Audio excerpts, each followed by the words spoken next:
magical journey to the White House, where white people do incredibly stupid things.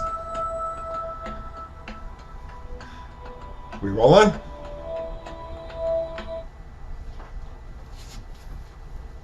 Let's get the show on the road. Right, okay. Okay, we're rolling. Here we go.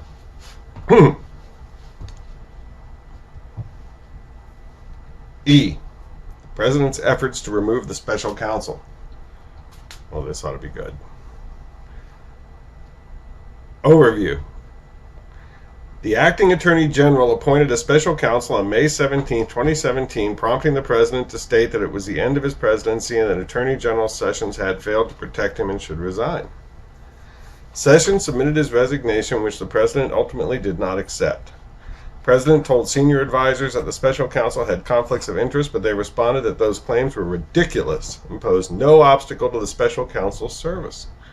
The Department of Justice ethics officials similarly cleared the special counsel's service. On June 14, 2017, the press reported that the President was being personally investigated for obstruction of justice, and the President responded with a series of tweets and a huge footnote. What's about Cohen? Oh, we can't read that.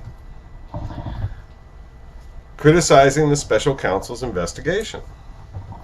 That weekend, the President called McGahn and directed him to have the special counsel removed because of asserted conflicts of interest.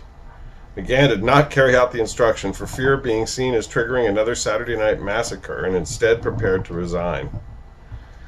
McGahn ultimately did not quit, and the President did not follow up with McGahn on his request to have the special counsel removed. Evidence. 1. The appointment of the special counsel and the President's reaction. On May 17, 2017, Acting Attorney General Rosenstein appointed Robert S. Mueller III as special counsel and authorized him to conduct the Russia investigation and matters that arose from the investigation.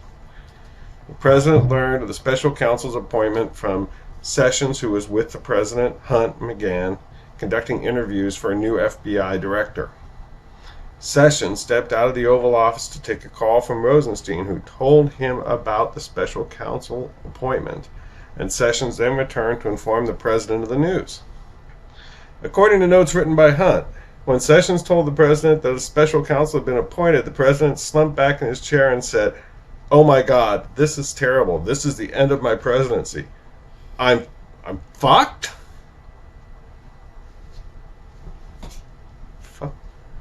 Hey, wait a minute.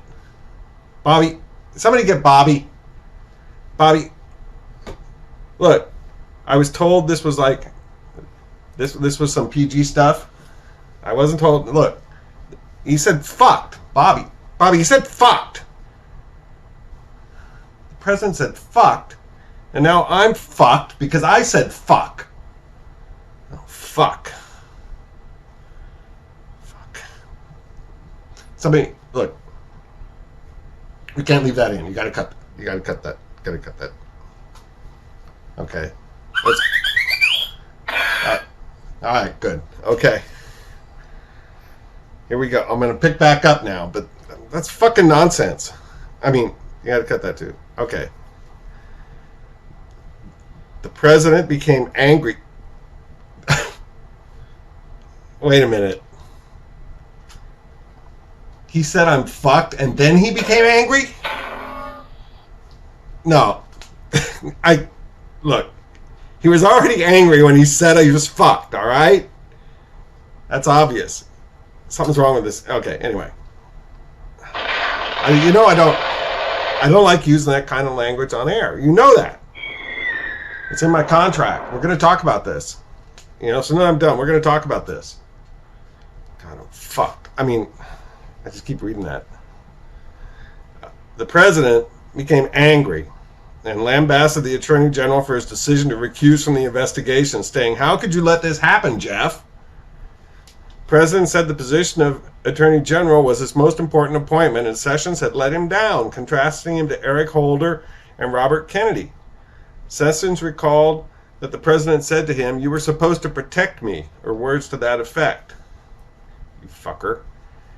The president returned to the consequences of the appointment and said, "Everyone fucking tells me if you get one of these fucking independent counsels, it ruins your fucking presidency. It takes years and years and I won't be able to do anything. This is the worst thing that ever fucking happened to me." Fuck. Now what? See, I mean, and now everybody's fucked.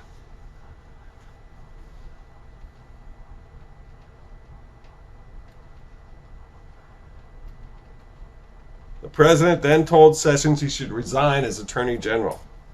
Sessions agreed to submit his resignation and left the Oval Office. Hicks saw the president shortly after Sessions departed and described the president as being extremely upset. That's the best you can do? By the special counsel's appointment. Hicks said that she had only seen the president like that one other time, when the fucking Access Hollywood team came out during the fucking campaign. Fuck. The next day, May 18, 2017, FBI agents delivered to McCann a preservation notice that discussed an investigation relating to Comey's termination and directed the White House to preserve all relevant documents. When he received the letter, McGahn issued a document hold to the White House staff and instructed them not to send out any burn bags over the weekend while he sorted things out. Also on May 18th, Sessions finalized a resignation letter that stated, "Pursuant to our conversation of yesterday and at your request, I hereby offer my resignation." Sessions, accompanied by Hunt, brought the letter to the White House and handed it to the president. The president put the resignation letter in his pocket and asked Sessions several times whether he wanted to continue serving as fucking Attorney General. Sessions ultimately told the president he wanted to stay, but it was up to the president. The president said he wanted Sessions to stay. At the conclusion of the meeting, the president shook Sessions' hand but did not return the resignation letter. He didn't return. Fuck! When Priebus and Bannon learned that the president was holding on to Sessions' resignation letter, they became concerned that it could be used to influence the Department of Justice. Priebus told Sessions it was not good for the president to have the letter because it... Wait a minute. The Attorney General had to be told that it was not good? What kind of attorney is this guy? Fuck. The dam's broken now. President said fuck. It would function as a kind of shock collar. Oh, like the kind you put on a dog. Oh, that the president could use anytime he wanted. Priebus said the president had DOJ by the throat. Another interesting dog analogy. Priebus and Bannon told Sessions they would attempt to get the letter back from the president with a notation that he was not accepting Sessions' resignation. On May 19, 2017, the president left for a trip to the Middle East. Hicks recalled that on the president's flight from Saudi Arabia to Tel Aviv, the president pulled out Sessions' resignation letter. Still in his fucking pocket. Showed it to a group of senior advisors and asked them what he should do about it. During the trip, Priebus asked about the resignation letter so he could return it to Sessions, but the president told him that the letter was back at the White House. He's a fucking liar. Somewhere in the residence. It was not until May 30th, 3 days after the president returned from the trip, the president returned the letter to Sessions with a notation saying, "Not accepted." Fuck. 2. The president asserts that the special counsel has conflicts of interest. You think? In the days following the special counsel's appointment, the president repeatedly told advisors, including Priebus, Bannon, and McGahn, that special counsel Mueller had conflicts of interest. The president cited as conflicts that Mueller had interviewed for the FBI director position shortly before being appointed as special counsel, that he had worked for a law firm that represented people affiliated with the president, and that Mueller had disputed certain fees relating to his membership in a Trump golf course in Northern Virginia. The president's advisors pushed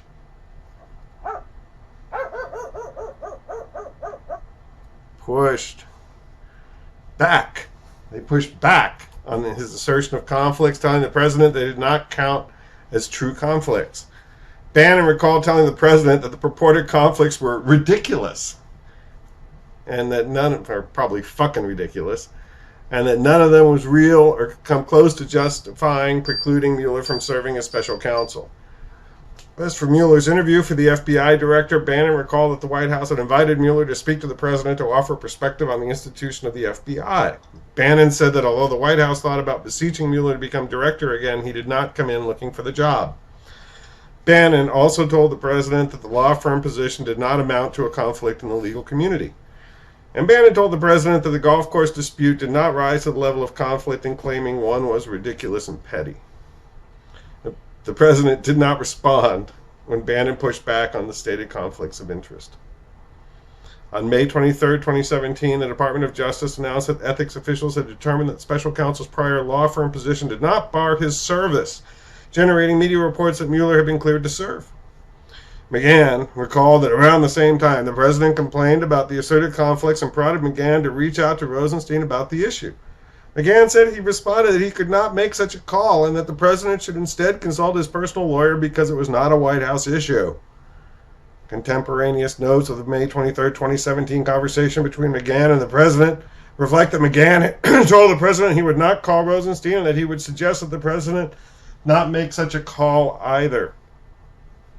McGahn advised the president that the president could discuss the issue with his personal attorney, but it would look like still trying to meddle in the investigation and knocking out Mueller, that's quote, knocking out Mueller, unquote, would be another fact used to claim obstruction of, oh, I don't know, maybe justice?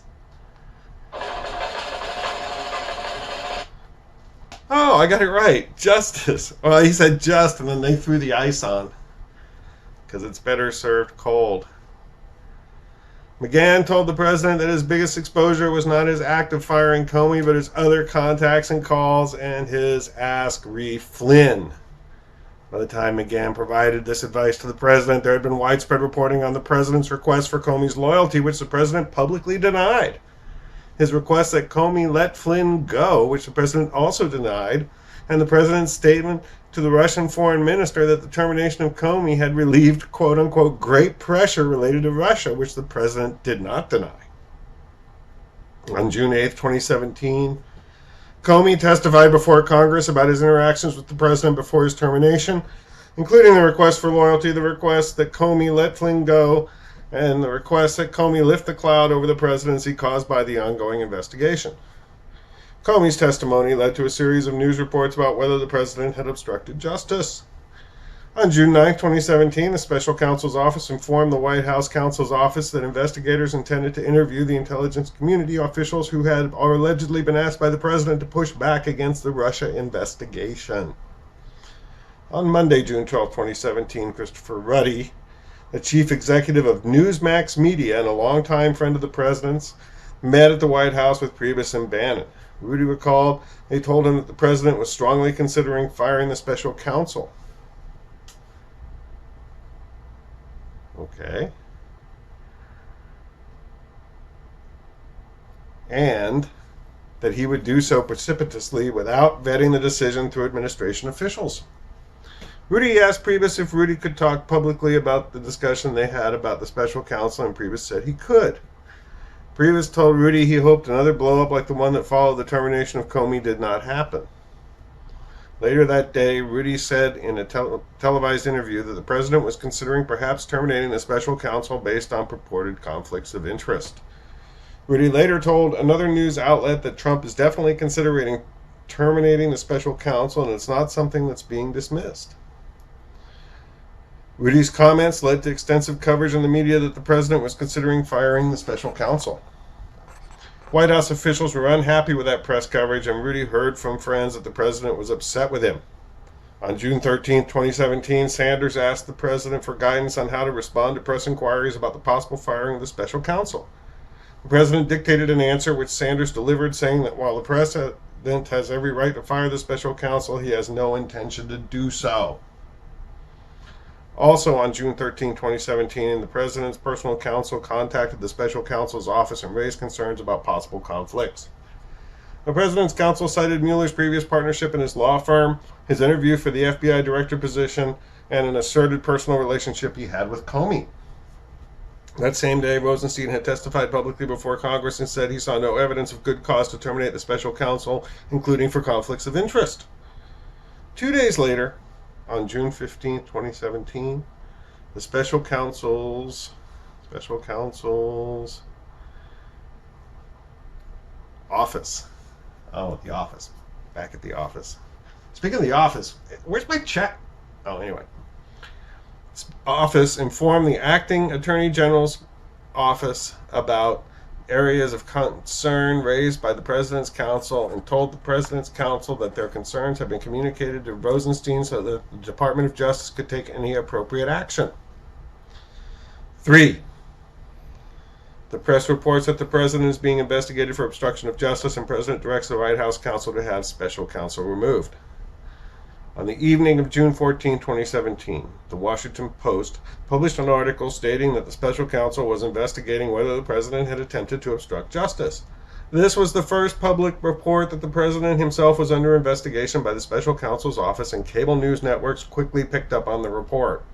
The Post story stated that the special counsel was interviewing intelligence community leaders, including Coates and Rogers, about what the president had asked them to do in response to Comey's March 20th, 2017 testimony, and that the inquiry into obstruction marked a major turning point in the investigation. And that while Trump had received private assurances from then FBI Director James B. Comey starting in January that he was not personally under investigation, officials say that changed shortly after Comey's firing. That evening, at approximately 10:31 p.m., the president called McGahn on McGahn's personal cell phone, and they spoke for about 15 minutes. McGahn did not have a clear memory of the call, but thought they might have discussed the stories reporting that the president was under investigation. Beginning early the next day, June 15, 2017, the president issued a series of tweets acknowledging the existence of the obstruction investigation and criticizing it. He wrote, "They made up a phony collusion with the Russian story, found zero proof, so now they go for obstruction of justice on the phony story. Nice! You are witnessing the single greatest witch hunt in American political history, led by some very bad and conflicted people. And Crooked H destroys phones with hammer, bleached emails, and had husband meet with AG days before she was cleared. And they talk about obstruction?" The next day, June 16, 2017, the president wrote about additional tweets criticizing the investigation. "After 7 months of investigations and committee hearings about my collusion with the Russians, no one has been able to show any proof. Sad. I am being investigated for firing the FBI director by the man who told me to fire the FBI director. Witch hunt." On Saturday, June 17, 2017, the president called McGahn and directed him to have the special counsel removed. McGahn was at home, and the president was at Camp David. In interviews with this office, McGahn recalled that the president called him at home twice, and on both occasions directed him to call Rosenstein and say that Mueller had conflicts that prevented him from serving as special counsel. Precluded him. On the first call, McGahn recalled that the president said something like, "You gotta do this. You gotta call Rod." McGahn said, I don't do a very good Trump, do I? I should practice that. I don't know how to do Trump. Oh, all right. You got to do it. No. You got to do this. You got to call Rod. No, that's not good. I'll just stick with mine. McGahn said he told the president he would see what he could do. McGahn was perturbed by the call and did not intend to act on the request. He and other advisors believed that asserted conflicts were silly and not real, and they had previously communicated that view to the president. McGahn had also made clear to the president that the White House counsel's office should not be involved in any effort to press the issue of conflicts. McGahn was concerned about having any role in asking the acting attorney general to fire the special counsel because he had grown up in the Reagan era and wanted to be more like Judge Wapner? No. Talking Reagan here. Robert Bork. And not Saturday Night Massacre Bork. McGahn considered the president's request to be an inflection point, and he wanted to hit the brakes. When the president called McGahn a second time to follow up on the order to call the Department of Justice, McGahn recalled that the president was more direct, saying something like, "Call Rod. Tell Rod that Mueller has conflicts and can't be special counsel." McGahn recalled the president telling him Mueller has to go, and call me back when you do it. McGahn understood the president to be saying that the special counsel had to be removed by Rosenstein. To end the conversation with the president, McGahn left the president with the impression that McGahn would call Rosenstein. McGahn recalled that he had already said no to the president's request, and he was worn down, so he just wanted to get off the phone. McGahn recalled feeling trapped because he did not plan to follow the president's directive, but did not know what he would say the next time the president called. McGahn decided he had to resign. He called his personal lawyer, and then called his chief of staff, Annie Donaldson, to inform her of his decision. He then drove to the office to pack up his belongings and submit his resignation letter. Donaldson recalled that McGahn told her the president had called and demanded he contact the Department of Justice, and that the president wanted him to do something that McGahn did not want to do. McGahn told Donaldson that the president had called at least twice, and in one of the calls asked, "Have you done it?" McGahn did not tell Donaldson the specifics of the president's request because he was consciously trying not to involve her in the obstruction of justice investigation. But Donaldson inferred that the president's directive was related to the Russia investigation. Donaldson prepared to resign along with McGahn. That evening, McGahn called both Priebus and Bannon and told them he intended to resign. McGahn recalled that after speaking with his attorney and given the nature of the president's request, he decided not to share details of the president's request with other White House staff. Priebus recalled McGahn said that the president asked him to do crazy shit. But now he's saying this guy's saying shit. Okay, well, at least it's not the president saying shit. The president says fuck, or I'm fucked. Priebus, sorry, I got distracted there. This is supposed to be clean stuff. I was told this was clean material.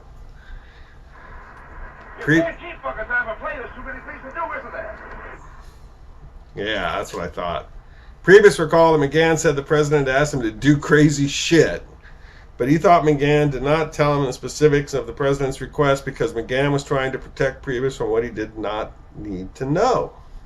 Priebus and Bannon both urged McGahn not to quit, and McGahn ultimately returned to work that Monday and remained in his position.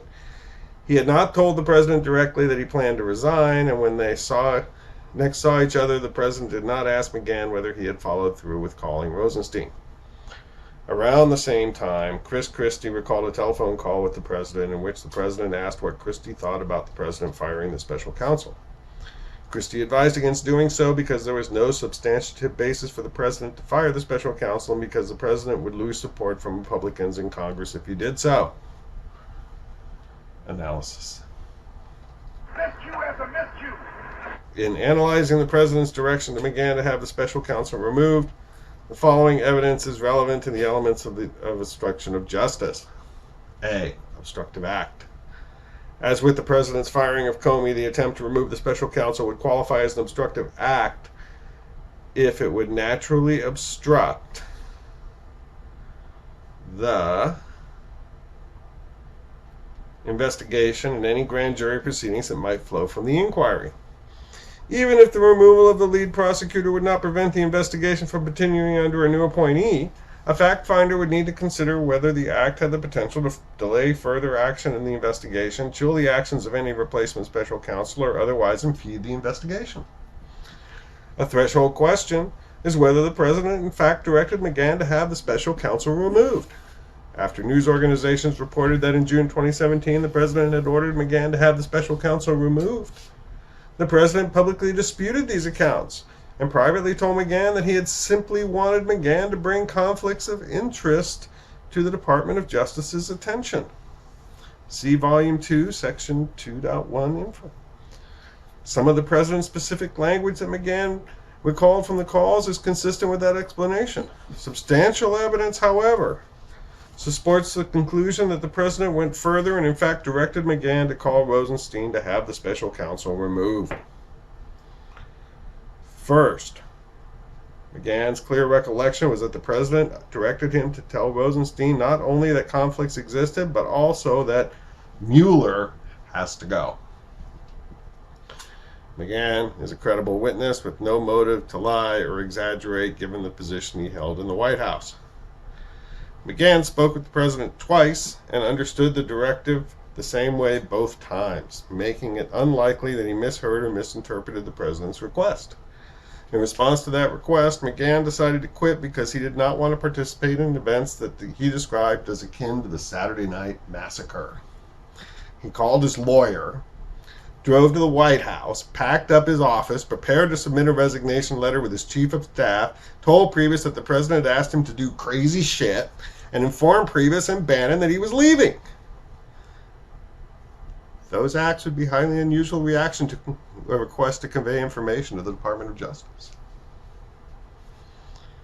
Second, in the days before the calls to McGahn, the president, through his counsel, had already brought the asserted conflicts to the attention of the Department of Justice. Accordingly, the president had no reason to have McGahn call Rosenstein that weekend to raise conflict issues that had already been raised.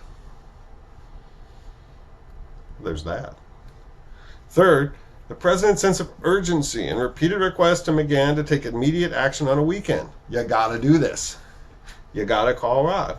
Support McGahn's recollection that the president wanted the Department of Justice to take action to remove the special counsel. Had President instead only sought to have the Department of Justice re-examine asserted conflicts to evaluate whether they posed an ethical bar, it would have been unnecessary to set the process in motion on a Saturday and to make repeated calls to McGahn. Finally, the president had discussed, quote, knocking out Mueller, unquote. It raised conflicts of interest in a May 23, 2017 call with McGahn, reflecting that the president connected the conflicts to a plan to remove the special counsel. In the days leading up to the June 17, 2017, the president made clear to Priebus and Bannon, who then told Rudy that the president was considering terminating the special counsel. Also during this time, the president reached out to Christie to get his thoughts on firing the special counsel. This evidence shows the president was not just seeking an examination of whether conflicts existed, but instead was looking to use assorted conflicts as a way to terminate the special counsel. B. Nexus to an official proceeding. To satisfy the proceeding requirement, it would be necessary to establish a nexus between the president's act of seeking to terminate the special counsel and a pending or foreseeable grand jury proceeding.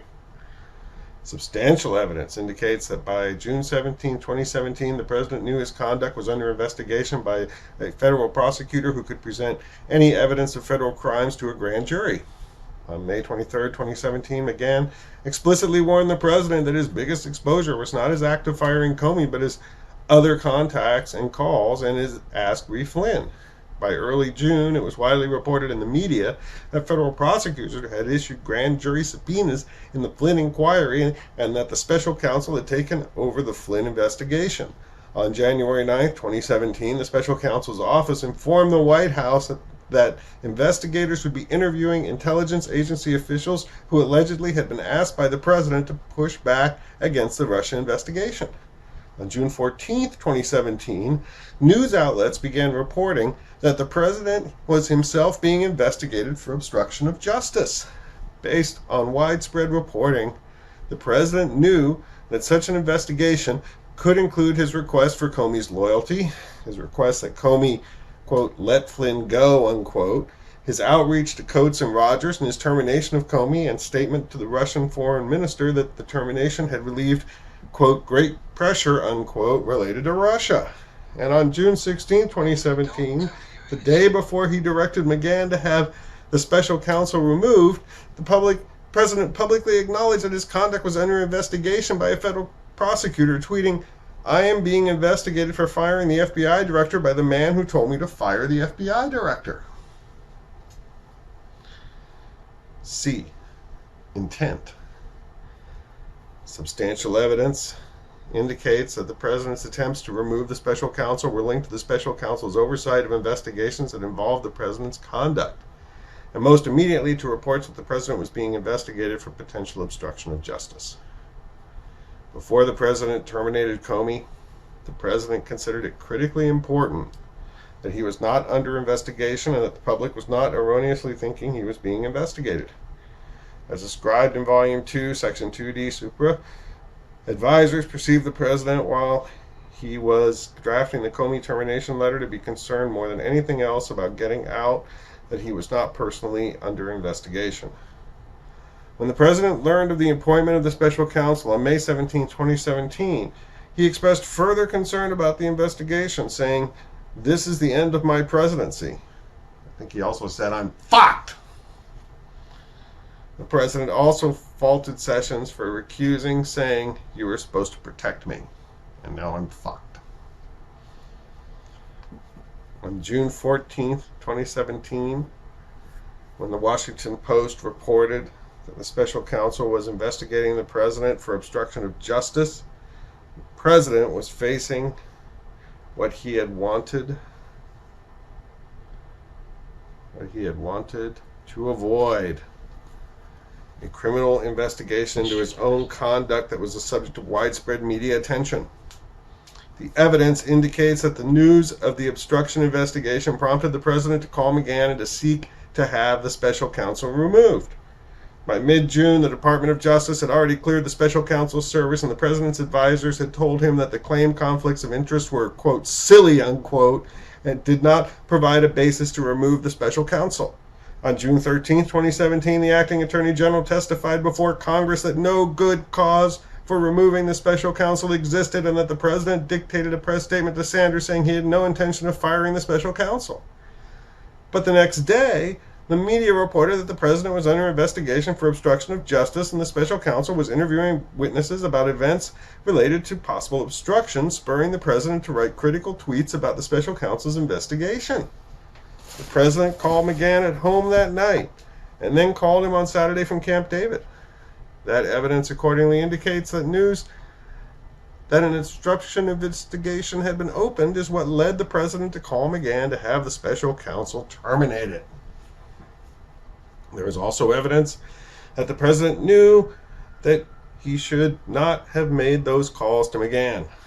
The president made calls to McGahn after McGahn had specifically told the president at the White House counsel's office that McGahn himself could not be involved in pressing conflicts claims, and that the president should consult his personal counsel if he wishes to raise conflicts. Instead of relying on his personal counsel to submit the conflicts claims, the president sought to use his official powers to remove the special counsel. And after the media reported on the president's actions, he denied that he had ever ordered McGahn to have the special counsel terminated, and made repeated efforts to have McGahn deny the story as discussed in Volume 2, Section 2.1 info. These denials are contrary to the evidence and suggest the president's awareness that the direction to McGahn could be seen as improper. What the fuck?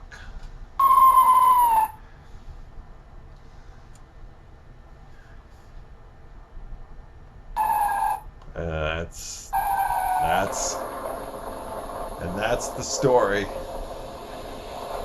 of how President Trump got fucked.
Donald Trump ignores me and I don't know why. From everything that Trumpster hates rolled up into one guy. I'm sleepy and I'm nasty and I'm shady too, but not recused like Sessions. Was his name Magoo? Just like crooked Hillary or maybe lying Chuck. No matter what I try, Don don't give a fuck. But I ain't no nervous Nancy or no sleazy Adam Schiff. Someone tell me how to get this ass to give a shit.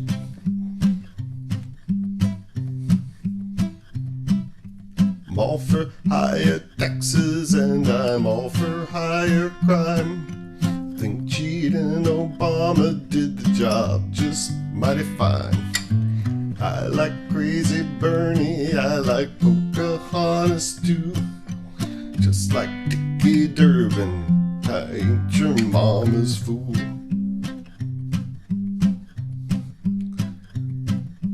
Donald Trump ignores me and I don't know why. Everything the Trumpster hates rolled up into one guy. Lying, weak and heartless, slimeball slippery, sanctimonious, here for all to see.